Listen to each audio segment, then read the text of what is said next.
Hello friends, home cook মঞ্জুতে আপনাদের সবাইকে অনেক অনেক স্বাগত। আজ আমার রেসিপিতে থাকছে লাল শাক। আজ আমি লাল শাকের যে রেসিপিটি বানাবো সেটি গরম ভাতে তার স্বাদ হয় অসাধারণ, অতুলনীয়। তো এই লাল শাকের রেসিপিটি আজ আমি কিভাবে বানাচ্ছি এখন আপনাদের সাথে এটাই শেয়ার করছি। চলুন। এখানে দেখুন, একটা কড়াইতে আমি কিছুটা সরষের তেল গরম করতে দিয়েছি। তেলটা ভালো মতো গরম হয়ে যাওয়ার পর তেলের মধ্যে আমি দিয়েছি একটা শুকনো লঙ্কা আর কিছুটা কালো জিরে। শুকনো লঙ্কা আর কালো জিরেটা ভালোভাবে ভাজা করতে দেব। ভালোভাবে ভাজা হয়ে গেলে এর মধ্যে থেকে সুন্দর একটা গন্ধ বের হবে। তখন এর মধ্যে আমি দিয়ে দেব বেশ কয়েক কোয়া রসুন কুচি করে রেখেছি। সেই রসুন কুচিটাই আমি এখানে দিয়ে দিয়েছি।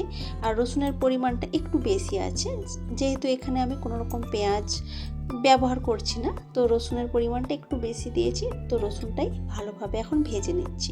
ভালোভাবে রসুনটা ভাজা হয়ে গেলে এর মধ্যে থেকে খুব সুন্দর একটা গন্ধ বের হবে। তখন লাল শাক, যেটা আমি একটু ঝিরিঝিরি করে কেটেছি, একদম যে ঝিরিঝিরি করে কেটেছি তা নয়, একটু ছোট করে কেটেছি, কারণ লাল শাক এমনিতেই একটুতেই খুব তাড়াতাড়ি রান্না হয়ে যায়, খুব কম টাইম লাগে লাল শাক কিন্তু রান্না হতে।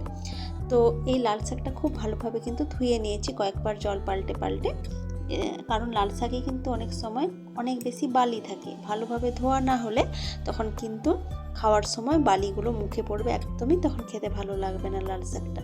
তো লাল শাকটা দেখুন খুব ভালোভাবে আমি মিশিয়ে নিয়েছি রসুনের সাথে। তারপর আমি এর মধ্যে দিয়ে দিলাম সামান্য পরিমাণ নুন, আর তার সাথে দেব একদম সামান্য পরিমাণ হলুদের গুঁড়ো। নুন আর হলুদ গুঁড়োটাকে এখন লাল শাকটার সাথে খুব ভালোভাবে মিশিয়ে নেব। আর নুনটা দেওয়ার পর থেকেই লাল শাক থেকে কিন্তু জল বেরোনো শুরু করে দিয়েছে দেখুন। আর লাল শাকটা কিন্তু এরই মধ্যে অনেকটা মজে গেছে। আর লাল শাক রান্না হতে কিন্তু একদমই অল্প টাইম লাগে।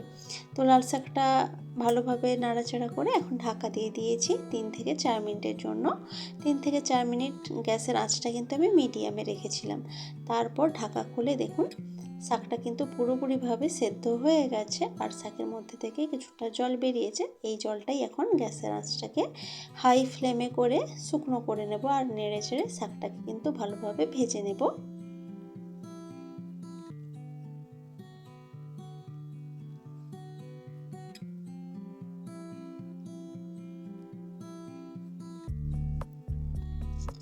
তো এইভাবেই নেড়ে চেড়ে কিন্তু শাকটাকে ভেজে নিচ্ছি। বেশ কিছুক্ষণ ধরে এইভাবে নাড়াচাড়া করে ভেজে নিতে হবে। তারপর আমি এখন এই শাকের মধ্যে দিয়ে দেব 1 চামচ পরিমাণ পোস্ত। তো 1 চামচ পরিমাণ পোস্ত আমি শাকের মধ্যে দিয়ে দিলাম। এখন সব কিছু একসাথে খুব ভালোভাবে মিশিয়ে নেব। শাকটা প্রায় ভাজা হয়ে গেলে নামানোর আগেই কিন্তু পোস্তটা দিতে হবে। তো পোস্তটা দিয়ে আরও কিছুক্ষণ এইভাবেই নাড়াচাড়া করে আমি শাকটাকে ভালোভাবে ভেজে নিচ্ছি। তো এইভাবে নাড়াচাড়া করলেই কিন্তু শাকটা একদমই রেডি। খুবই কম সময়ে, খুবই কম উপকরণে একটা দারুণ হেলদি অ্যান্ড টেস্টি রেসিপি কিন্তু বানিয়ে নেওয়া যায়।